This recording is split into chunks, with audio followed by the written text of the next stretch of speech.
É isso aí, meu querido, é isso aí, minha querida. Nós vamos agora estudar tema importantíssimo para a nossa prova aí de direito processual judicial tributário. No caso aqui, um tema que tem caído bastante na prova feita pela FCC, que é a lei do mandado de segurança, né? Nós sabemos que o mandado de segurança é uma ação judicial muito utilizada na matéria tributária, já vimos que ela é preferida na matéria tributária, e ela é uma ação própria, porque ela tem uma própria lei que trata a respeito dela, que é a 12.026/2009, que caiu no nosso edital. Então, o aluno que está bem antenado aí com o que pode cair na prova aí de direito processual tributário, ele já fica pensando assim, olha, eu tenho certeza que vai cair questão de mandado de segurança. Eu tenho certeza, eu espero que você também tenha essa certeza, porque vai cair questão de mandado de segurança na prova. Então, a lei 2026 vai ser tratada aqui, mas antes da gente ir na 12.026/2009, o importante é você conhecer como que aparece, né, o mandado de segurança como um remédio constitucional. Lá no nosso artigo 5º, inciso número 69 e 70, nós temos lá o mandado de segurança como remédio constitucional. Quando não cabe habeas corpus, quando não cabe habeas data, vamos lá para o mandado de segurança, garantindo o direito líquido e certo e visando, a princípio, contra-atacar um ato de abuso de autoridade, uma autoridade pública. Vamos ver quando é que funciona isso e como é que está descrito isso. Vamos relembrar como é que está escrito na Constituição Federal? Vai lá na telinha, meu querido, para poder lembrar ali com o tudão, como está previsto lá no artigo 5º. O artigo 5º fala dos direitos e garantias individuais. Todos são iguais perante a lei, sem distinção de qualquer natureza, garantindo aos seus brasileiros e aos estrangeiros residentes no país a inviolabilidade do direito à vida, à liberdade, à igualdade, à segurança, à propriedade, nos termos seguintes. Vamos lá para o inciso número 69. Conceder-se-á o mandado de segurança para proteger, então a proteção é do direito líquido e certo, que não foi amparado por habeas corpus, não amparado por habeas data, quando responsável por tal ilegalidade ou por um abuso de poder for uma autoridade pública ou um agente de pessoa jurídica no exercício de atribuições do poder público. Então está aqui o mandamos, né, a respeito, né, a regra inicial que trata a respeito do mandado de segurança no Brasil, que está na própria Constituição Federal, artigo 5º, direitos e garantias individuais. Então, a proteção do direito líquido e certo. Esse direito não é alcançado por habeas corpus ou habeas data, contra uma ilegalidade, um abuso de poder de uma autoridade pública. Então, esse é o mandado de segurança. Podemos chamá-lo também de mandado de segurança individual, para, a princípio, nós não confundirmos com o que vem logo no inciso seguinte, que é o inciso 70 do artigo 5º, que vai tratar do mandado de segurança quando ele é coletivo. E a história aqui é representar várias pessoas, sejam eles membros de um partido político, sejam eles associados de uma organização sindical. Então, conceder-se-á um mandado de segurança coletivo, podendo ser interpretado por partido político com representação no Congresso Nacional, organização sindical, entidade de classe ou associação legalmente constituída ou em funcionamento, há pelo menos um ano em defesa dos interesses de seus membros ou dos seus associados. Então é lá, né, Tudão? Lá na Constituição Federal que eu tenho as regras gerais a respeito do nosso mandado de segurança. E aí nós temos uma lei própria a estudar, a Lei 12.026, está no nosso edital, a gente vai estudar ela, então agora é com você que está estudando aqui comigo. Vamos lá então na 12.016, de 7 de agosto de 2009. Olha lá, vamos ver o tema principal. Conceder-se-á mandado de segurança. Está aqui o remédio constitucional que você acabou de ver comigo no artigo 5º, inciso 69 e 70, para proteger direito, seja ele líquido e certo, não amparado nem por habeas corpus nem por habeas data, sempre que ilegalmente ou com abuso de poder. Olha lá, aí ele aumenta um pouquinho aquele entendimento que está na Constituição.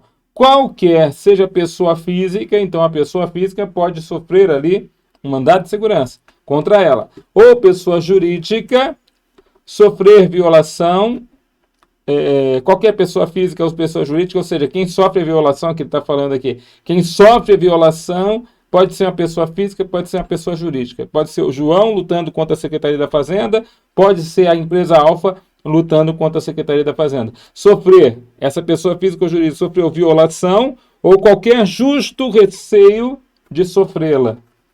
Né? Então aí vem a possibilidade do mandado de segurança preventivo. Tem o repressivo e o preventivo. Por parte de autoridade, seja de que autoridade for, então, de que categoria for, e sejam quais forem as funções que essa autoridade vem exercer.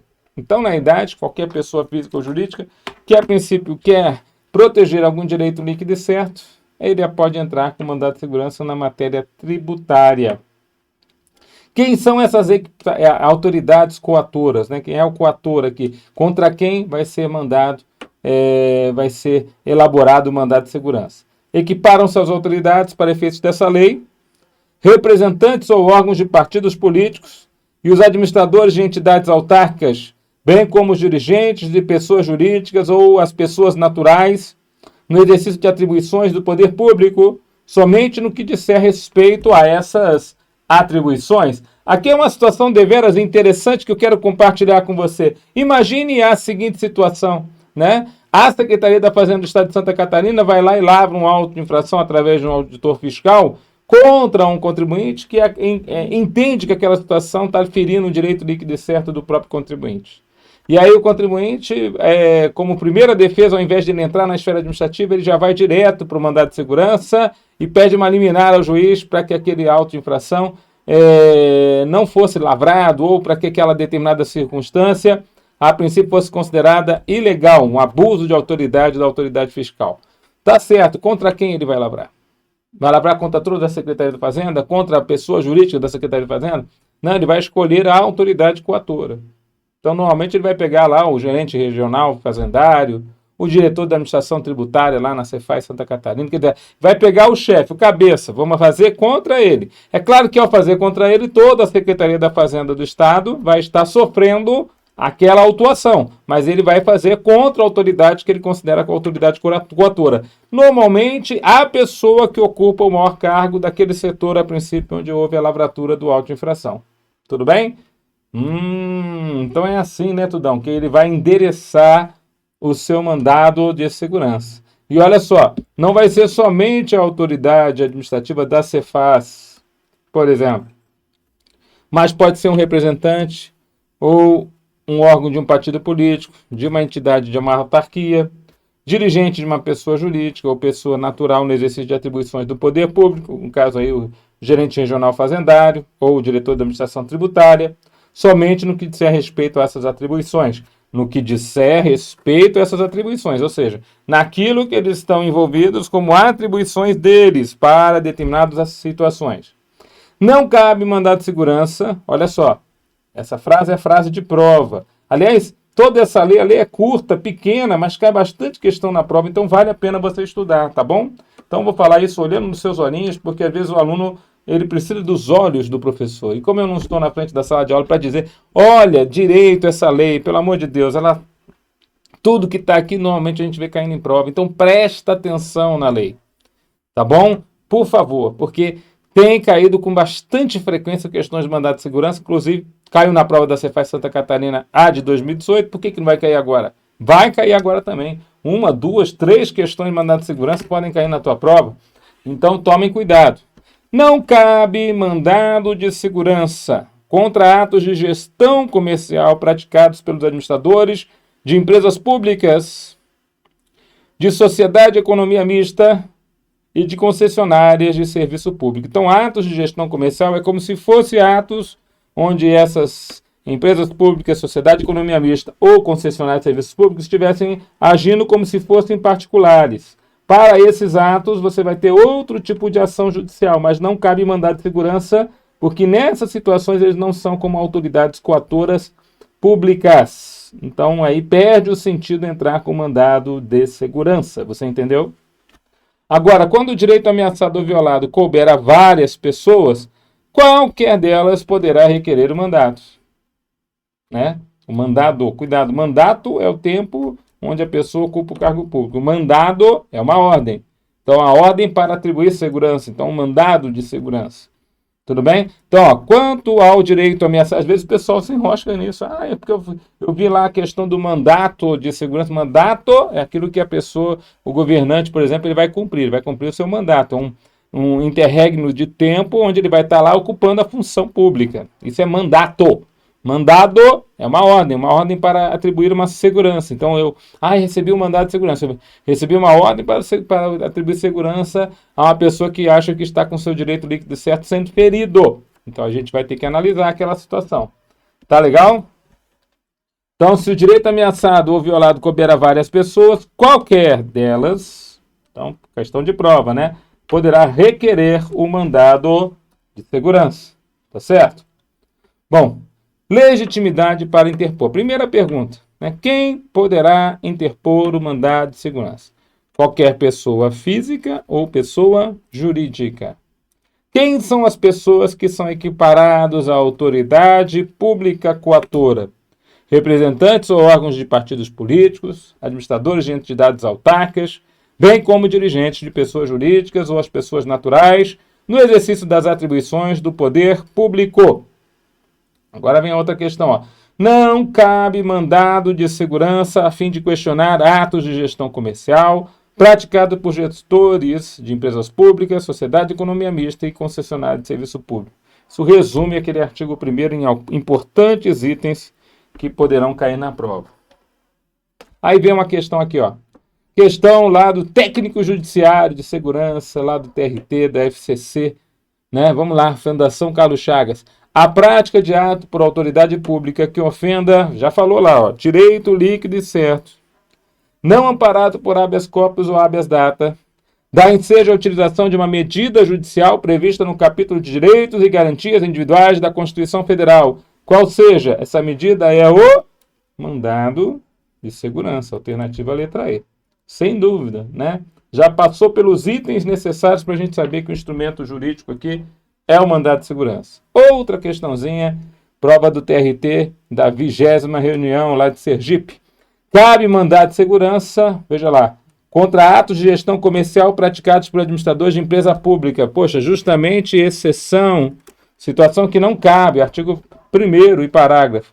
Contra decisão judicial contra a qual caiba recurso com efeito suspensivo.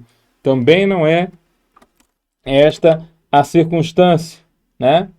Ainda que escoado o prazo prescricional de 120 dias. O prazo de 120 dias, ele a princípio deve ser respeitado. Nós vamos ver o prazo, né? Prazo decadencial, inclusive. Em caso de violação do direito líquido e certo por ato ilegal de dirigente de pessoa jurídica no exercício de atribuições, né? No exercício de atribuições.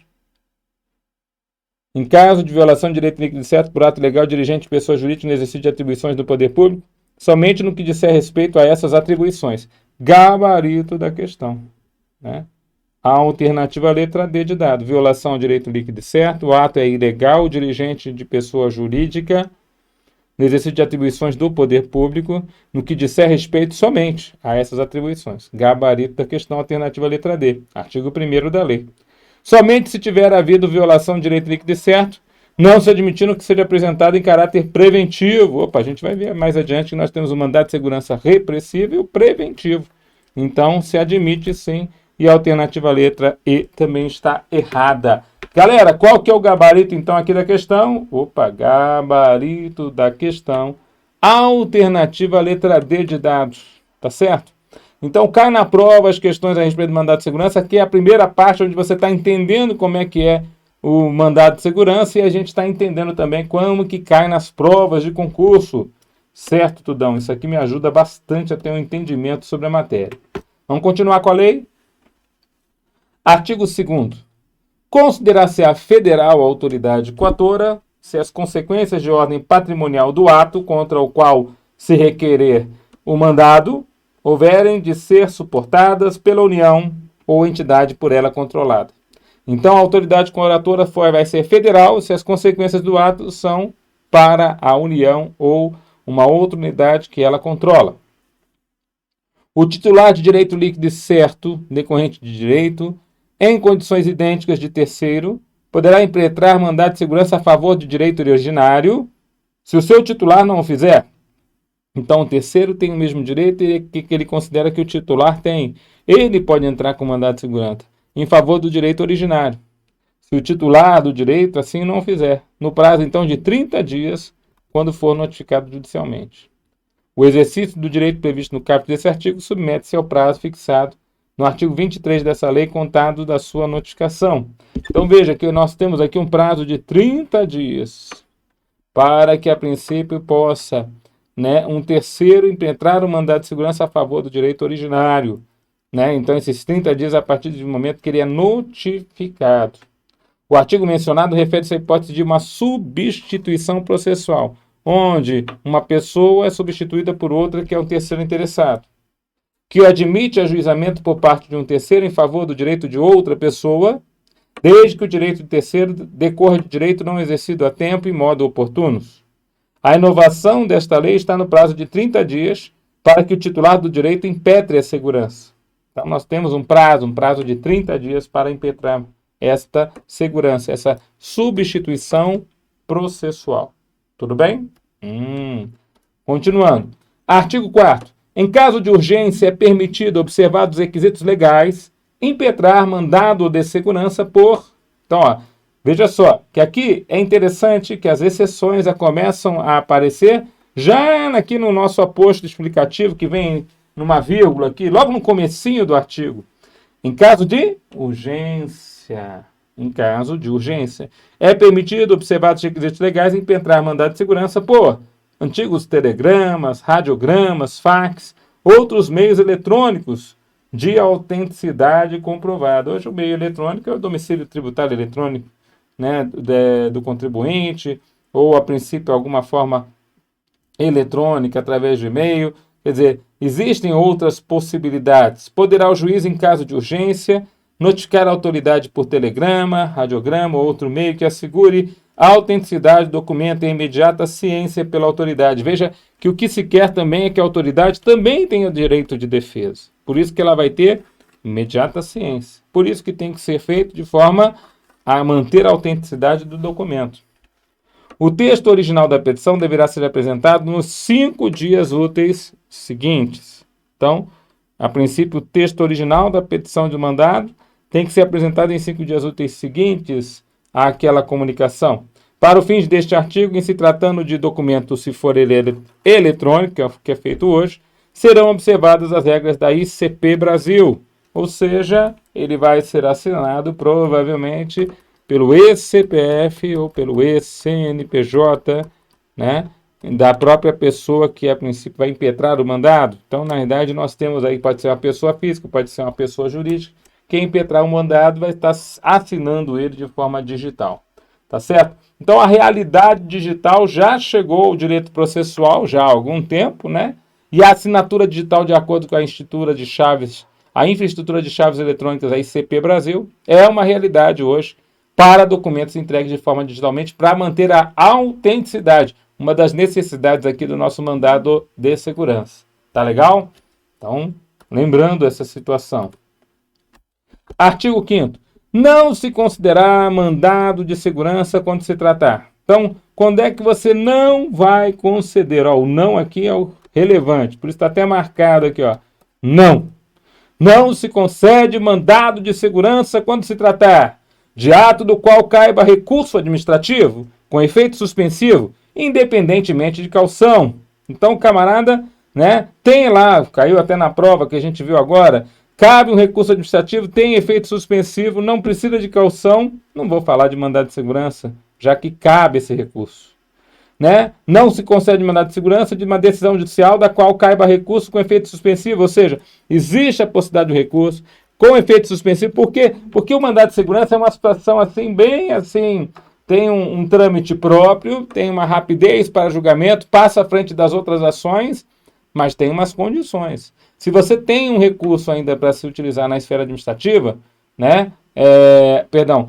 ou na esfera judicial, tanto o recurso administrativo quanto o recurso judicial vão ter efeito suspensivo, então não há por que você usar o mandado de segurança, como ele cita aqui.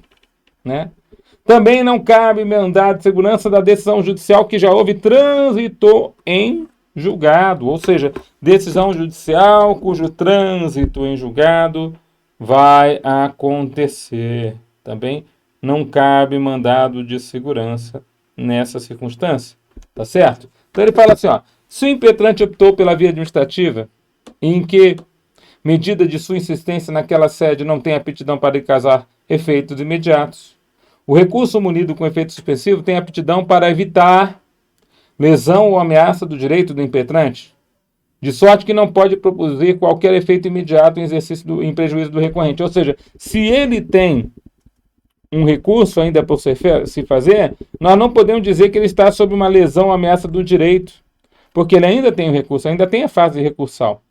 Né? Então, na verdade, é justamente isso. Esse é o entendimento. Quer dizer, o mandado de segurança é para situações onde o abuso de autoridade, o excesso desse abuso, faz com que a pessoa tenha que correr para algum lugar e ele não tem como, né, sair sem ser uma situação através do mandado.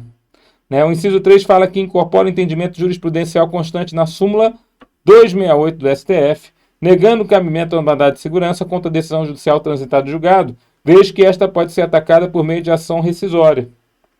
Então, se existe ação rescisória, não vai caber, então, no caso, uma decisão judicial transitada julgada à situação do mandado de segurança. Então, toma cuidado aqui com esse artigo 5º, porque esse é um artigo 5º que já entra mais na esfera do direito processual e é interessante para nós porque ele fala justamente de considerações que, como a gente viu caindo na prova da FCC, a FCC gosta de confundir o aluno dizendo que nessas situações cabe o mandado de segurança. A gente sabe justamente que não cabe o mandado de segurança conforme está previsto na lei. Tá legal? Então tomem todo o cuidado aqui no artigo 5º. Artigo 6º. A petição inicial que deverá preencher os requisitos estabelecidos pela lei processual. Opa, então para entrar com mandado de segurança, eu também tenho que fazer uma petição inicial, assim como qualquer outra ação civil? Sim, meu querido, claro, petição inicial. A petição inicial deverá preencher os requisitos estabelecidos pela lei processual, será apresentada em 2 vias, com os documentos que instruírem a primeira, reproduzidos na segunda, e vai indicar, além da autoridade coatora, vamos lembrar que o mandado de segurança é contra uma autoridade coatora, a pessoa jurídica que esta integra, então também se ela a princípio é, como eu falei para você, o diretor da administração tributária lá em Santa Catarina, e aí ele integra lá a estrutura da SEF, na Secretaria de Estado da Fazenda, a qual se acha vinculado ou qual exerce atribuições. No caso em que o documento necessário à prova do alegado se ache em repartição ou estabelecimento público, então pode ser que, para ele poder comprovar o abuso de autoridade, ele vai precisar de um documento que já está na repartição no estabelecimento público em poder da própria autoridade, e ela se recuse a fornecê-lo por certidão ou de terceiro, o juiz vai ordenar de forma preliminar, por ofício, a exibição desse documento em original ou em cópia autêntica, e vai marcar para o cumprimento desta ordem o prazo de 10 dias. Então, a Secretaria da Fazenda, por exemplo, ela vai ter um prazo de 10 dias para apresentar esse documento conforme ordem judicial. Isso vai ser feito em preliminar, antes que possa ser avaliado o mérito da questão. O escrivão vai extrair cópias do documento para juntá-las à segunda via da petição. Se a autoridade que tiver procedido dessa maneira for a própria coautora, a ordem far-se-á no próprio instrumento da notificação. Então, se a autoridade que for, a princípio, apresentar essa documentação é a própria coautora, ela faz isso como o próprio instrumento de notificação. Considera-se a autoridade coautora aquela que tenha praticado o ato impugnado ou da qual emana a ordem para a sua prática. Então, a autoridade coautora é quem pratica o ato ou de quem emana a ordem para a prática do ato que é considerado ilegal e que fere o direito adquirido e direito líquido e certo. Parágrafo 5º. Denega-se o mandado de segurança nos casos previstos no artigo 267. Hoje não temos mais o Código de Processo Civil de 1973, nós temos aí o Código de Processo Civil dado pela Lei Federal de 2015, e nós temos hoje várias situações onde você deve denegar o mandado de segurança, por exemplo, quando o autor desistir da ação. Então, são as situações onde você desiste de uma determinada ação junto ao mandado de segurança. Então, na verdade, não só o mandado de segurança ou qualquer ação. Então, se o autor desistir do mandado de segurança, então ele vai ser denegado. O pedido de mandado de segurança poderá ser renovado dentro do prazo decadencial, se a decisão denegatória não lhe houver apreciado mérito. Então, nós temos no mandado de segurança o momento da liminar, onde o juiz entende que existe o fumus boni iuris, a fumaça do bom direito, e o periculum in mora, que é o perigo na demora. Então, a urgência é você não ter como fazer de outra forma aquela determinada situação. Então, existe uma urgência naquela circunstância. E nesta situação, a fumaça do bom direito, quer dizer, o juiz, ele ainda não consegue avaliar toda a situação ali presente, mas de alguma forma ele pode, em liminar, estabelecer alguma determinada circunstância, como, por exemplo, os contribuintes fazem muito isso, né? Então, eles têm uma importação que eles consideram que tem um produto ali isento ou imune, mas ainda não receberam esse aval da Secretaria da Fazenda para fazer a importação sem pagamento do débito. Então, eles entram com mandado de segurança para dizer, ó, juiz, autorize, porque eu falo para ti que é um produto isento, só que ainda vai ser avaliado. Então, o juiz, se ele sentir que a fumaça do bom direito do contribuinte é boa e o perigo na demora de, a princípio, não permitir que o Estado continue a cobrar aquele imposto naquela determinada importação, vai fazer com que isso prejudique o contribuinte, ele vai lá e dá uma liminar dizendo, ó, vamos permitir que a importação entre sem o pagamento do imposto. E aí, posteriormente, nós vamos julgar o mérito da questão, ou seja, a análise dos fatos a respeito daquela situação. Tudo bem? Então, muito utilizada a situação da liminar com esses dois itens. Fumus boni iuris, periculum in mora. E depois, lá na frente, é que vai se julgar o mérito da questão. Aí o juiz vai entrar efetivamente no mérito, vai analisar o mérito daquela situação. Tá certo? Então, são situações interessantes que a gente vai trazendo aqui para você a respeito do nosso mandado de segurança.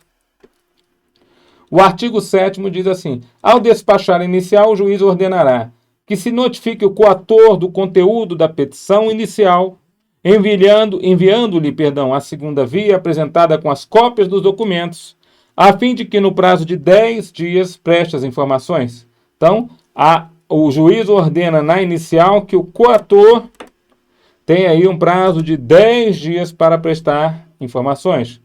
Que se dê ciência do feito ao órgão de representação judicial da pessoa jurídica interessada, enviando-lhe cópia da inicial sem os documentos. Então, se dá ciência ao órgão de representação judicial da pessoa jurídica interessada. Como assim, Tudão?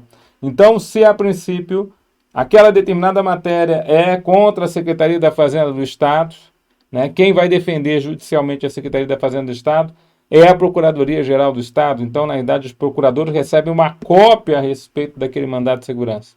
Tudo bem? É claro que eles vão depois mandar um determinado aviso para a autoridade coatora que é citada ali no mandado de segurança para que ela possa se defender. Ela tem um prazo ali de 10 dias. Mas a Procuradoria recebe uma cópia com esse entendimento. Que se suspenda o ato que deu motivo ao pedido. Olha só, o entendimento é que pode ser suspenso o ato que deu motivo ao pedido do mandado de segurança quando houver fundamento relevante e do ato impugnado poder resultar a ineficácia da medida, caso seja finalmente deferida, sendo facultado exigir do impetrante uma caução, uma fiança ou um depósito, com o objetivo de assegurar o ressarcimento à pessoa jurídica. Então, tudo isso citado aqui no nosso artigo 7º. Da decisão do juiz de primeiro grau que conceder ou negar a liminar, caberá agravo de instrumento, conforme o CPC. Agora pensa no CPC novo. Não será concedida a medida liminar que tenha por objeto a compensação de créditos tributários. Artigo importantíssimo, esse parágrafo 2º do artigo 7º, importantíssimo para a prova, muito lembrado nas provas de concurso. Quer dizer, não será concedida uma medida liminar que tenha por objeto a compensação de créditos tributários, a entrega de mercadorias e bens provenientes do exterior, a reclassificação e equiparação de serviços públicos e a concessão de aumento ou extensão de vantagem de pagamento de qualquer natureza. O que significa isso? Queridos, compensação é matéria reservada à lei. O ato de poder compensar tem que estar vinculado à lei. Quer dizer, só vamos permitir créditos e débitos do tributo a respeito de compensação quando a lei prevê, não mandado de segurança. Outra coisa, entrega de bens e mercadorias provenientes do exterior. Então, a gente estava falando a respeito de pagamento de tributo na importação. Agora, entrega de bens e mercadorias provenientes do exterior não podem ser objeto de mandado de segurança. Né? A entrega em si não pode ser. Né? Equiparação de servidores públicos e a concessão de aumento de extensão de vantagens ou pagamentos, matéria reservada à lei. Também não é mandado de segurança que vai resolver o problema.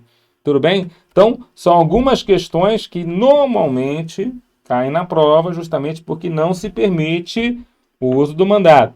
Os efeitos da medida liminar, salvo se ela for uma liminar revogada ou até mesmo cassada, persistirão até que haja a prolação da sentença. Então, entre a liminar e a sentença, o que foi decidido pelo juiz na liminar vai ter efeitos, exceto se houver uma revogação da liminar ou uma cassação da liminar. A deferida a medida liminar, o processo então terá prioridade para julgamento. Então, o processo vai entrar na frente das demais ações comuns. Ele tem prioridade de julgamento após a definição ali da medida, a deferição da medida liminar.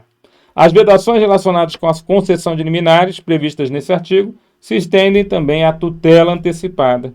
Né? Então, nós temos lá no Código Tributário Nacional, né, que as ações cautelares poderão exigir tutela antecipada. E a tutela antecipada, inclusive, é uma da forma de suspensão da exigibilidade do crédito tributário. Então, o que acontece com as liminares do mandado de segurança, segundo o que está escrito na própria lei do mandado de segurança, também vai dar limitações, que as mesmas limitações da liminar e mandado de segurança são as mesmas para a tutela antecipada nas ações cautelares que a gente já viu aqui no curso. Tudo bem? Entendi, Tudão. Então, na realidade, aqui temos as mesmas diretivas. Então, ele fala assim, ó. Para a concessão de liminar, o impetrante deverá convencer o magistrado de que tem melhores razões que a parte contrária e que o ato coator é realmente abusivo ou ilegal. Isto assume importância no mandado de segurança porque é com a inicial e seus respectivos documentos que o impetrante tem a oportunidade para convencer o magistrado, ressalvados as hipóteses previstas no artigo 6º, parágrafo 1º, de que é merecedor da tutela jurisdicional. A regra aqui inova em relação à norma anterior ao permitir ao que o magistrado exija uma caução. Pode ser então que o magistrado exija uma caução, uma fiança, um depósito, de forma a assegurar o ressarcimento à pessoa jurídica. Ressalte-se, porém, que este é um recurso a mais à disposição do magistrado, não cabendo a este, contudo, exigir referida caução sem qualquer fundamento justificável quando presentes requisitos de fundamento relevante e perigo de ineficácia da medida. Né? Então, na verdade, aqui a gente está vendo coisas que, a princípio, são consideradas novidades nessa lei em relação ao instrumento anterior. Tudo bem? Com isso, nós tratamos de importantes informações a respeito do nosso mandado de segurança, tratando dessas informações para a gente poder levar para a prova, galera. Então, fechamos esse bloco. Próximo bloco, mais informações para vocês. Até a próxima.